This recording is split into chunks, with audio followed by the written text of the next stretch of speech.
Unscripted, unshackled, uncouth. What you're about to hear is for more mature audiences only. It's Miguel and Holly, Uncensored. Hello and welcome to Miguel and Holly Uncensored. This is our off-air podcast that we do 3 times a week on Mondays, Wednesdays, and Fridays. We did not have one on Monday. It is my fault. I was super under the weather on Monday. Yeah. More so than I have been in a long time. Listen, when Miguel is laying on the floor in the studio and trying to communicate through the microphone to Kelvin in another studio by yelling at it like this while he's laying down, not a good day. It was a wrap. Yeah, that was, I think I left at like 9:40. That's the earliest I've ever left the show. I was and I literally went home and I lay on the couch and did not move until it was time to go to bed. Good, because that's what we told you, to get some rest. Like, I'm sorry, we gotta be on a bus this coming weekend, and that's difficult if one is sick. Absolutely. And so also impossible. With that being said, we will not be here on Friday because we will be doing our Stuff a Bus toy drive. So This week there will be one podcast, but next week we will have the full 3 Monday, Wednesday, Friday, because it's our last week for the year, and then we're back in January. So just setting the stage, because I know, like I've always say, I listen to a lot of podcasts, and so when they're not there and they haven't told us, I'm like, where you at? What the heck? So I get it. So just so you know, that's the schedule. 1 show this week and then 3 next week. Yeah. So we're not going to sit here and, boot scoot around a lot, because we have to get to this incredible story here. So if you have not listened to the episode we did a couple of weeks ago, we were doing this game on the air called the Holly Jolly Lyric Game, where you have to complete the lyrics for Christmas songs. And this is where we met what we're calling her 9 Lives Jessie. And I'm just going to play the beginning of her phone call when we had her on the Holly Jolly Lyric Game. Now, Jessie, I always have to this so many times. I could listen to it forever. Okay, sorry, go ahead. Now, Jessie, I always have to ask, how are you when it comes to lyrics, songs, like classic songs that you just love and listen to over and over? I accidentally died 3 times like 2 years ago. Before that, I was really sharp-witted. Now I'm a little fuzzy, but we'll give it a go. Wait, Jessie, you just can't drop that. Turn the music off. I'm sorry. What just happened? You said you died, or you almost died? What happened? No, I died 3 times. I coded. Both my lungs fully collapsed. I had a deadly sleepwalking accident. So it wound up killing me. Well, technically, my body died 2 times, and a stupid woman named Debbie accidentally, she didn't accident, she unplugged my life support. So the last thing I did before I died the second time was hit Debbie in the face. But really, my body only went out on me twice. Debbie killed me the second time. But So that was from November 20th. We have been waiting with bated breath to bring 9 Lives Jessie onto this show. We need to find out, what was a sleepwalking incident? Who's Debbie? Is Debbie, and why is she trying to kill our 9 Lives Jessie? So without further ado, give it up for 9 Lives Jessie! Oh my goodness. Thank you for being here. Thank you for having me. It is an honor. Oh, absolutely. Thank you so much for joining us. And you also have your partner, DJ. DJ, how are you doing? Doing well. How about yourself? Absolutely Good. Wonderful. So let's just start from the beginning of this story let's walk through these 3 different times that you have passed. We're just going to go chronologically. What happened? Well, my life has been just crazy. But so I had surgery January. My belly button hole insertion it healed like 3 days. It had just been healed for like 3 days. So I was like right on the mend after surgery to fix a bad hysterectomy. And I've always sleptwalk. I sleep eat. I sleep talk. I do sexual stuff in my sleep, apparently. I've been told by this guy. Wait, hold on. Let's press a pause there real quick. Hold on. Just know this story is going to take a lot of offshoots as we travel through. We're going to have to pause several times, so I'm sorry. Yeah, okay. You can't drop that bomb. DJ! Wait a second. Oh, yeah, go ahead. Sorry. So DJ, when you met Lives Jessie, did you know that there was going to be some sleepwalking sexual time? Not at all. It took me actually a while to identify it as well because she was so coherent during it. But I figured out later because she was at one point we were having relationship issues, and she was complaining that we weren't having enough sex, and I was like, honey, we're having sex every day. Every morning you wake me up at 3 a.m., 3 a.m. We go at it. So that's when I identified that. I thought I was just taking my panties off, and I was like, where are my panties going? It just got to be like, okay. Like, I just thought I was leaving my panties off somewhere, but he'd be like, no, man, we got down last night. Don't you remember? It's like, no. You didn't think you were having sex at all, and it turned out that you were initiating all of the sex. All of it. Yes. Yeah. Wow. Wait a minute. What was that realization for the both of you? So, like, DJ, when you were like, oh my God, she doesn't even know. And then I want to hear from you, Jesse, who was like, oh my God, what has been happening? Go ahead. Was it like a week? Yeah. So it was in the middle of an argument, actually, just a regular spat. And she brought it up, and I just said, I have no idea what you're talking about. We have sex every night at 3 a.m. Usually you wake me up. And then from there, I came to the realization pretty quickly because I did know that she does sleepwalk a little bit, that was kind of happening. Got it. Wow. And so if we ask two personal questions, please feel free to be like, I don't feel comfortable, and then we'll move on. We're an open book. We when it comes to other people's business, that's their business and that's their journey. And, we don't need to talk about anybody else's, but we are an open book. Ask that's how we are, girl. He damn near beat me to death. Like, my intestines fell out and stuff. That was the surgery they were trying to fix. Oh, sorry. Okay. I squirrel. I'm a squirrel. I think that's what's it. Okay. So we gotta get you work with Stacy together. I think at some point. Yes, anyway. absolutely. Don't worry. We will keep. Listen, I'm really good on keeping a narrative of track. So we will come back. We'll shoot back to that. My final question about the sleepwalking sex. Yeah. Has there been any way to stop that, or is it just it's calmed down? It actually was a period that it happened in, but it calmed down significantly after about 6 months or so. Okay. There was a 6 month period there where it was just like, where we were getting it, like I was like yes, initiating. Okay, yeah, but like the sleepwalking, I have sleptwalked since I was a kid. Okay. And, oh wow.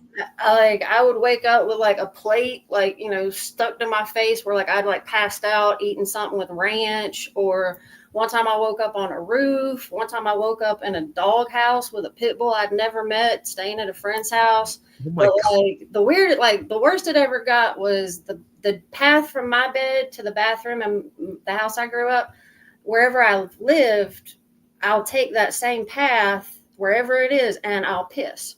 So that was the worst thing I'd ever done before this sleepwalking accident. And I do feel bad because we blamed the dog a couple times, and then we figured out he saw me do it. And then, so. Right. Okay. So we pieced it all together. I remember the night as hey, first time having sex in a hot minute because all the other stuff going on. Got it in. I went outside. I smoked a cigarette. I used to be a smoker. Came in, got in the bed, went to sleep.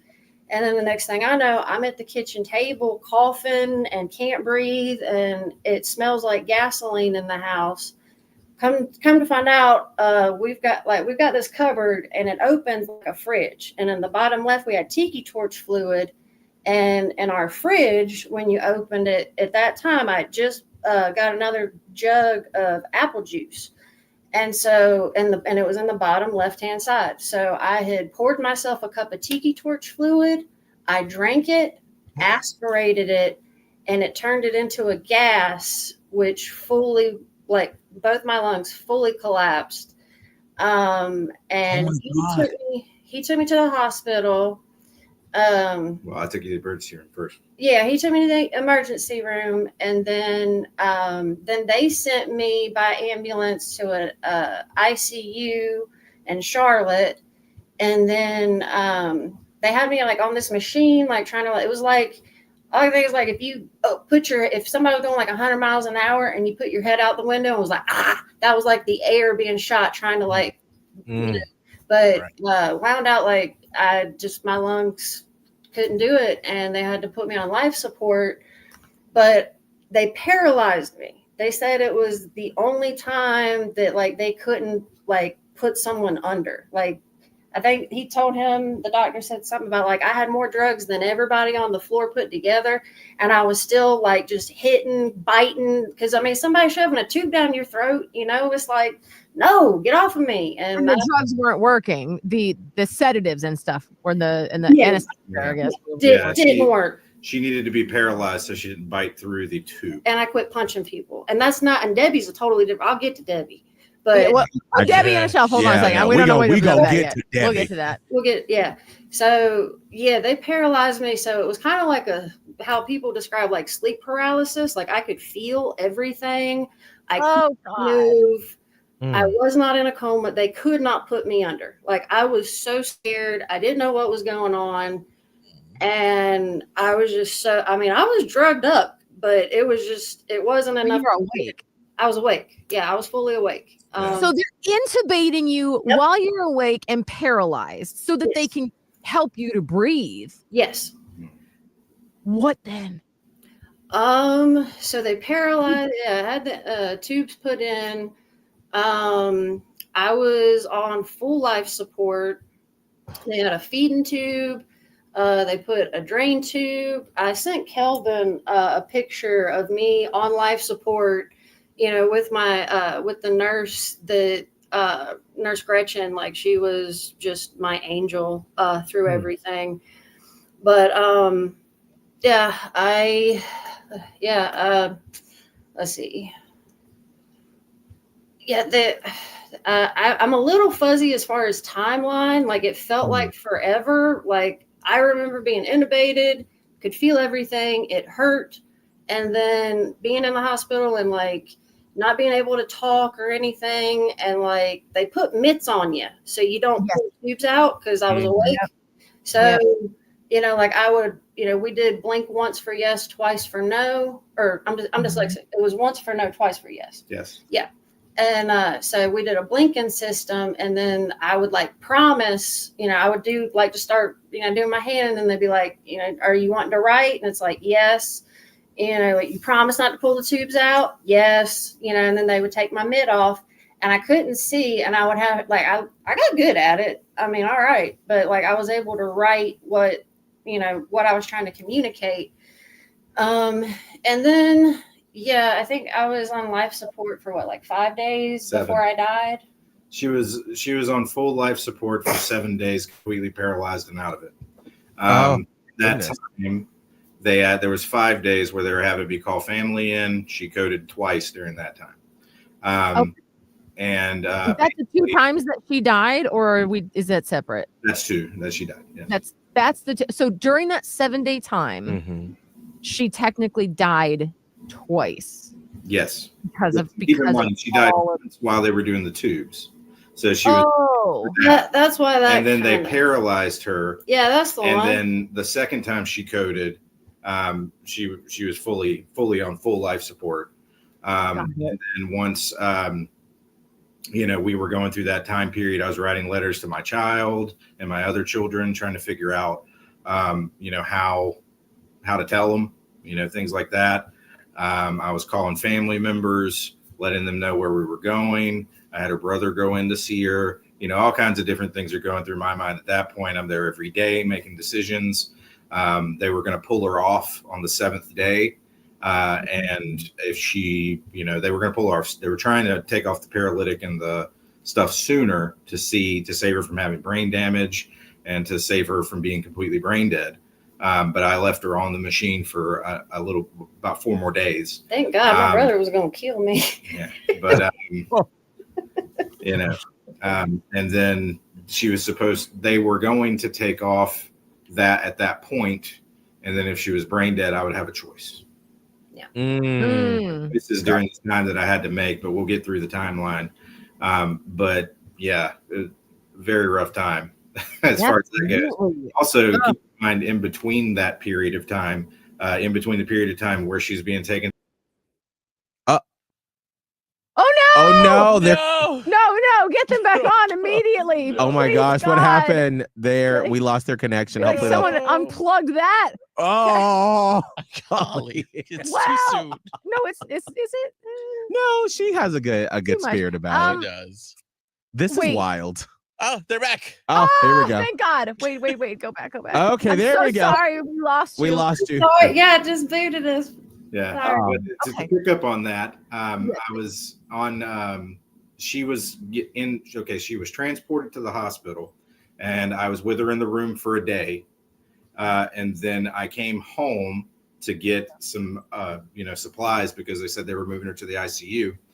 And on my way back to the ICU, I took a left to get gas in our brand new Kia Sportage, and a lady ran the red light and tore the ass end off the car. First So- nice car we've ever had our whole life. Yeah, We had it, and a month? Yeah, and so lots of things happened in that time period. I got the call from her the next day, and the nurse was on the phone, and she was like, "She needs to say I love you. You know, there's no telling if she'll come out of this or not." They all was And, like, this is so- probably the last time. And Yeah. that's what they were telling me. You need to say I love you and goodbye because this is your last chance. So over the Is phone, there- with my son and my mom, she actually, said I love you and goodbye over the phone. Being in a wreck, I was obviously not in great condition, but I pulled myself out the next day and got a walker and made my way up to the ICU, and I continued to do that until she was done. My goodness. Yeah. So, how long were both of you in the hospital for this first go around? I wasn't in the hospital. I actually got very lucky in the accident. I was just really sore. I have a bad back.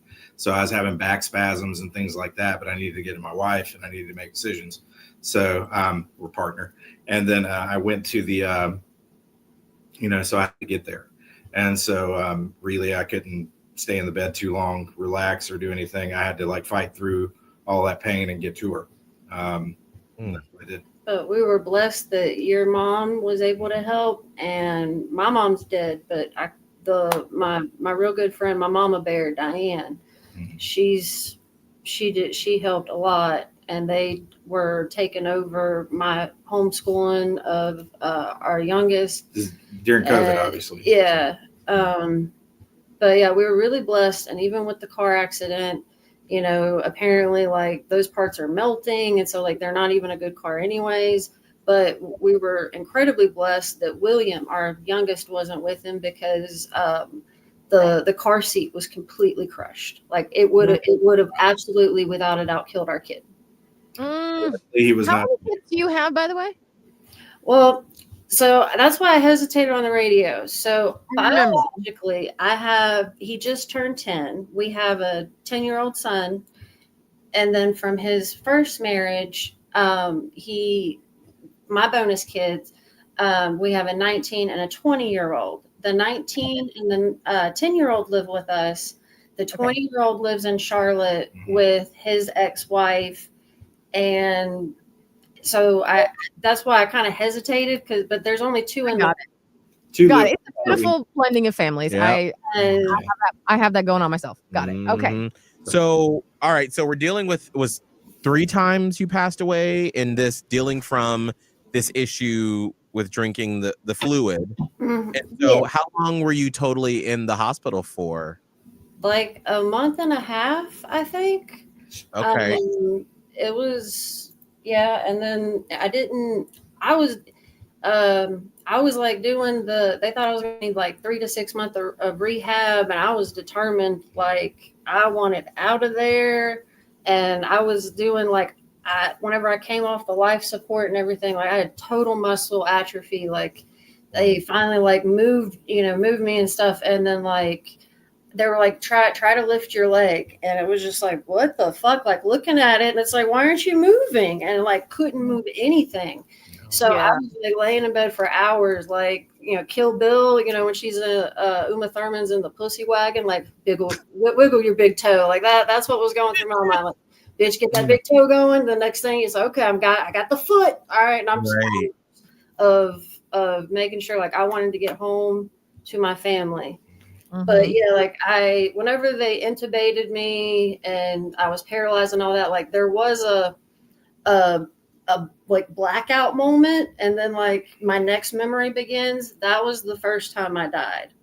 Okay. Second time I died, this, and y'all swear this is uncensored, right? Like Yes. We're not on the radio. Mhm. Go ahead. yeah, fucking cunt named Debbie. And Wasn't ready for that though. Wasn't ready for that I though. was. But go ahead. But go ahead. Yes. this Mhm. bitch, like she unplugged the tube that was. Wait, hold on real quick. Who is Debbie, and like why is she handling any of your things? She was a care nurse. Ah, Nurse. got it. So Okay. you had already died coded twice. Right. At this point. Well, once. One. And then Debbie unplugged me, and that was the second time I died. Was Debbie? No, honey, And you coded while you were in that 7-day period. You coded before that 7-day period, and you coded with Debbie. And then I coded after Debbie because it was like, oh shit, I died earlier. No, you didn't code that without it. There was three total. Again, It's okay. Fuzzy. No, I Yeah, get no, it. That's I don't fine. understand Anybody why. fucking remember what's going on when you're dying 3 damn times in a week. And then Okay. here comes That's why she brought me on the podcast. Yeah, I was like, but So DJ, it's how many? Debbie was which one? Debbie was the stupid bitch. She unplugged my life support after 3 days. Yeah. No. This was her third time. Oh, Okay. Got it. I So got that's it. when Debbie. she unhooked it, and I'm like wailing my arms, and she was like, calm down, what are you doing, Rick? Calm down. And I can't talk because I got shit all in me, and I'm like and then like it starts like blackening out, kind of like like in a movie, like a long hallway with lights, and then like the end is black, and then it gets closer. That's what had happened earlier. And then while I was dying that next time, it was like, oh, fuck, I'm dying like that. I'm dying again. And I'm like screaming in my head, but like I'm flailing my arms around, like trying to get her attention, and she's just like, she actually like slapped my hand away from her and was like, just chill out, and was just being a bitch. And like, it was like, oh, fuck, I'm about to die again. And I just popped her a left hook. Last thing I did, lights went out. Next thing I know, there's about 30 people in this little room. I coded again. I was like, oh, shit. Okay, cool. They brought me back. And then they're like, okay, welcome back, Miss Reagan. It's like, hey. And then, I got my mitts on, and I'm like doing like that. And they're like, do you want your mitt off? I'm like, yeah. They take my mitt off. I'm like telling people to move with my hand. And they're like, me, it's like, you move. Debbie was in the back corner. Without even being able to talk, I made all them move. I pointed at her and gave her the only thing I could say without being able to talk. And then the next day, like I had a nurse named Josh, and I love him. He was so sweet. And I had figured out how to, write and stuff, like without being able to see what I was writing and anything. And Gretchen had changed some of my mouth equipment, and she was my angel. Gretchen was my angel. And then she was like, if Debbie tries to change this, you better tell her not to. And I'm sitting here like, how the fuck you want me to tell that? But okay. And then sure enough, like shift change. No. PM, Debbie was there was Josh and Debbie. We're standing side by side, and I'm like waving my arm around, and Josh and me at this point, like we've built a rapport. Mhm. And he's just like, you want to write? Yep. Like you promise not, like every time you promise not to hit or take the tubes out. It's like, yeah. And then I wrote, don't let that cunt Debbie touch me. Fuck Debbie. And he reads, and he's looking at the note, and because Debbie was talking to him what she was going to do, and he was just like, the patient has requested that you not be that she not be in your care any longer, So Right. I'll be taking care of Miss Reagan. You Oh are not to God. be. And then she was just like, how could she request that? She can't even fucking talk. And looking at the note and looking at me, and I'm, yeah, show her. And he shows her the note, and then she just scowled at me. Man, once they took them tubes out, this bitch had, and I don't talk about people like that, but fuck this bitch. She ain't a person. Like, okay, she had the balls to tell me after I woke up, and after I had not woke up, once I had the tubes out and stuff, she had the balls to tell hold on, me. we're gonna- What the hell is this? Wait, Stop for a wait. second. No. Jesus. Woody, not the time. No, Not the time. Woody. Not the time. Jesus. Okay, for those that are not watching, one of our coworkers just walked by with like his shirt made into a bikini and little short shorts with his belt. And of all the times, like any other day, I would love this, but like not fucking right now, Not Woody. right now. What happened? And there was like a crowd of people outside filming him. This is when you work at a radio station, like just someone I think walking. it's a I good love moment. it. I love it. It's a good moment. Any other time, that would have been delightful, but Oh like my God. not right now. Put it this way. It could, There you go. there you go. I'm sweating underneath my arms. Okay, hold on. I missed Come on, the this is a last lot part of going that. on. Yes. So Okay. you turned the thing around to show Debbie what you wrote. No. she took the She got tubes all out. the stuff out. Now Oh, Jesse's okay. got all the stuff out. Okay. And then you saw Debbie once the shit's out of you, Yep. right? Yeah. What happened? I was like, so you gonna say sorry for killing me? And she was like, it wasn't that big of a deal.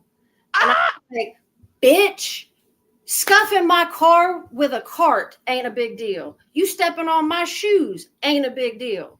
You know, you accidentally, look in my pocketbook thinking it's yours real quick. Oh, no, those are not big deals. You fucking killed me. Does it get more of a big deal than that? And then she was like, well, I'm sorry. I was like, no, you're a cunt. And I don't like you. And I was like, and she was, needless to say, Debbie is no longer a nurse. Oh, and that's will right. never be able to be a nurse again. Wow. Thank God. Good. I was gonna say, Yes. how on earth? Well, first of all, what the fuck was she doing unplugging you?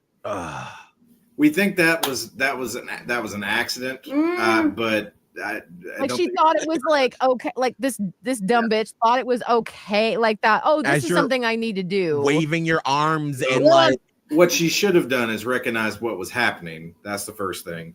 Right. As a nurse, Accidents yes.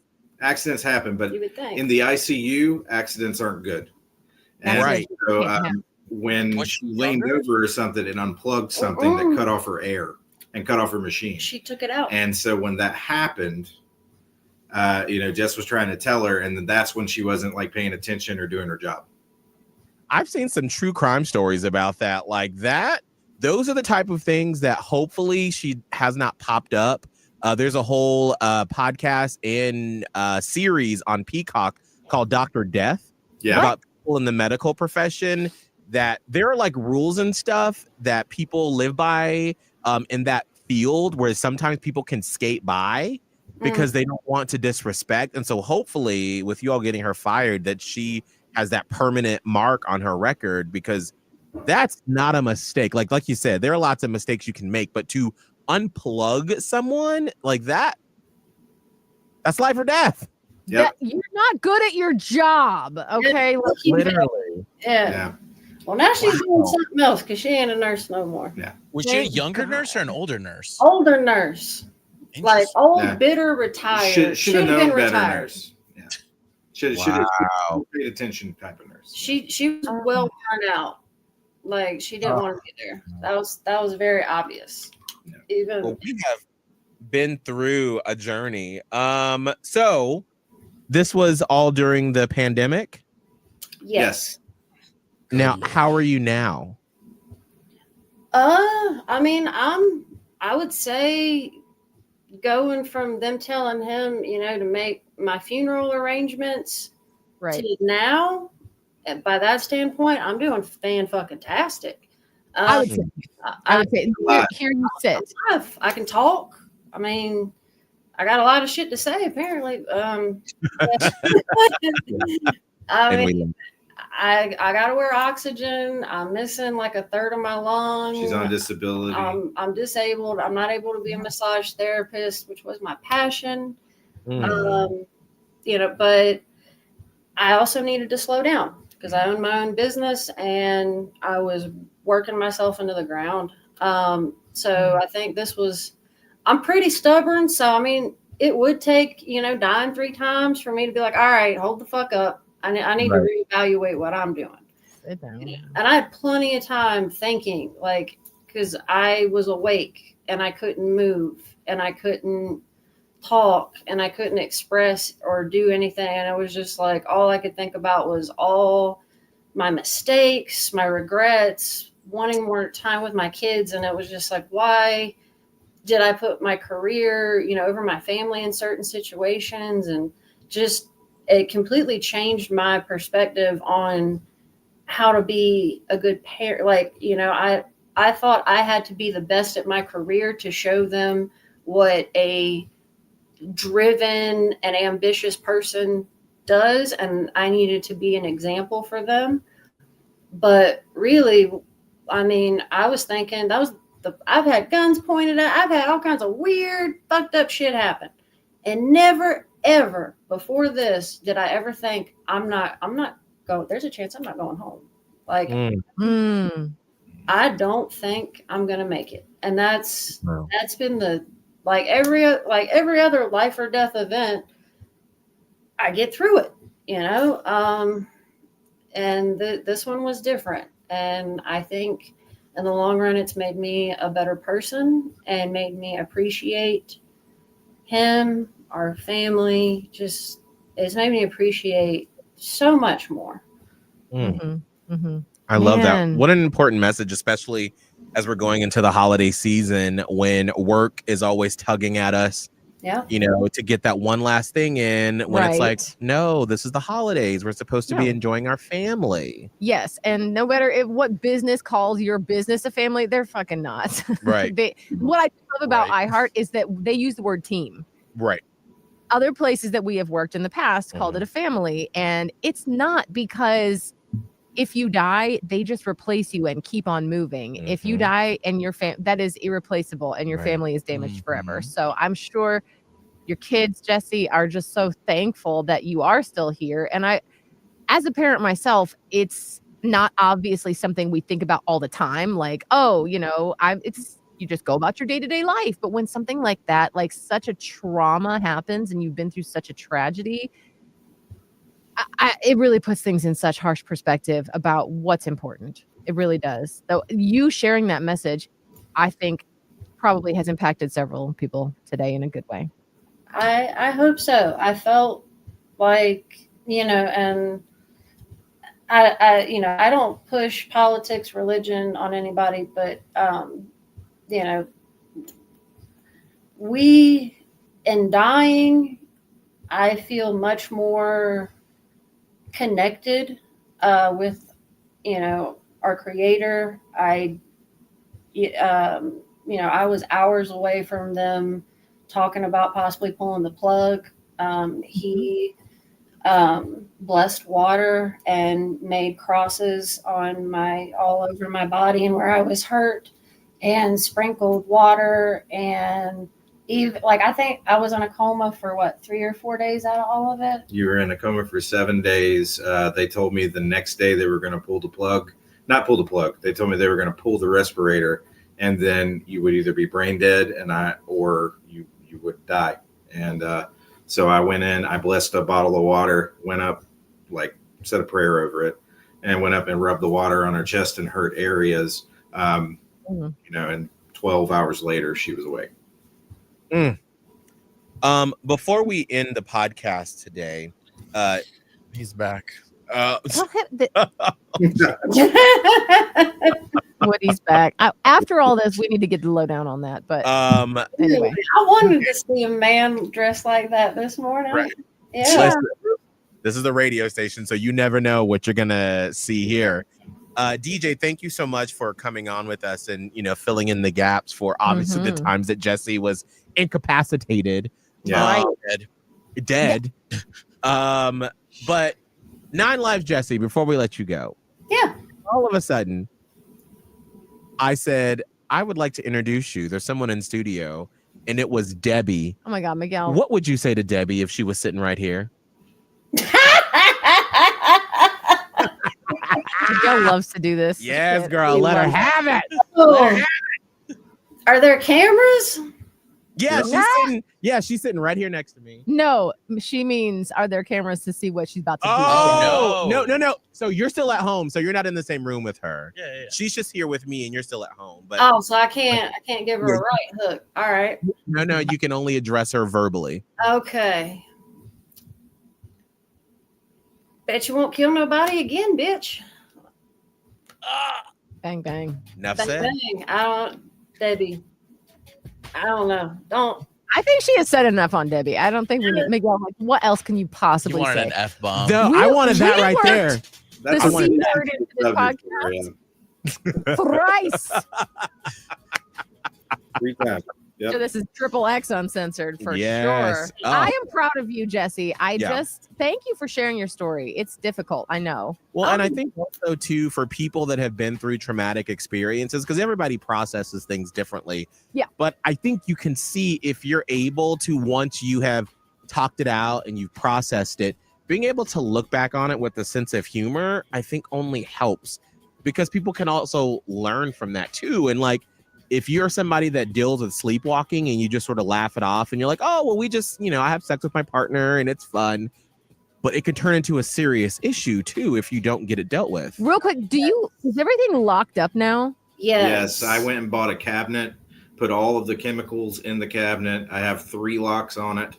Gotcha. And I have, There's a I child have lock child on the locks door. on everything. There's a ding dong sensor. It really brought awareness door to me stopper. about, I didn't think it was a threat. So anybody who's listening, if you're a sleepwalker or you have a kid who sleepwalks or anything like that, or a parent, please lock up all that stuff, because a lot of that stuff, like the reason she drank the fluid is because she thought it was apple juice. It was a And if reflex. you look at those containers, they actually look like juice.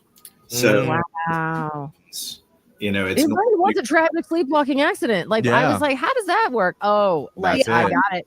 I Yeah. got it. I was hoping And- to bring awareness Yeah, to that. I mean, it really looks like juice. And so Yeah. the day when this happens to people, it doesn't normally happen, to people like Jess. It normally happens to children, or it normally happens to, Elderly. Alzheimer's and things like that. Yes. Right. Just happens to be, exception to the rule. But it could happen to anyone. Yes. And when she was in the hospital, I'd like to drive it home that, they were saying this has not happened before. They were struggling to deal with it because they've never dealt with this before. I'm actually she's still actually on a a case study. study. For that. But at the Oh end, my God. this can happen to anybody. Yeah. She's one. Lock Mhm. them. And Debbie looks strong too. You got to lock up those doors. She gave Debbie that left hook, girl, so she knows. Yeah. I love how that story unfolded. Like, now that story was fantastic, but it's even more fantastic with all the details, and it all just makes sense and syncs up. And just thank you for sharing, and thank you, DJ, for sharing too. Absolutely. And Jessie, thank you. Now you're on your mouth. I'm so happy that you were able to keep it under wraps when you were Yes. on the air with us. Thank you. Yeah. Yes. I know the dealio. Oh, and producer Kelvin, I wanted to clarify. I do not drink. You thanked me for the story, and I was saying, well, I got a ton of them. If you want, like, I drank Mountain Dew. I didn't get this body by not liking cheese and Mountain Dew. So it was more like, hey, man, you want another story? Let's go. You can. I know y'all drink. I get a Mountain Dew. I get. Yeah, because you had said, "Oh, we can go have some drinks, and I'll tell you more." And I was like, "You what?" Ah. That makes sense, though. Yeah. Give me a good Mountain Dew. Yeah, again, that's where the fuzziness. Yeah, I didn't quite articulate, but yes, it's been a pleasure. I'm here if you guys ever have any questions, and I'm really glad we were able to bring some awareness and hopefully save some people from having a bad accident as well. Didn't know this would be could be a life-saving podcast, but here we are. 100%. Yeah. Well, thank you guys. and have a wonderful holiday season. You Yes. as well. Merry Christmas. To Merry you guys. Uncensored. Christmas. Catch it on the iHeartRadio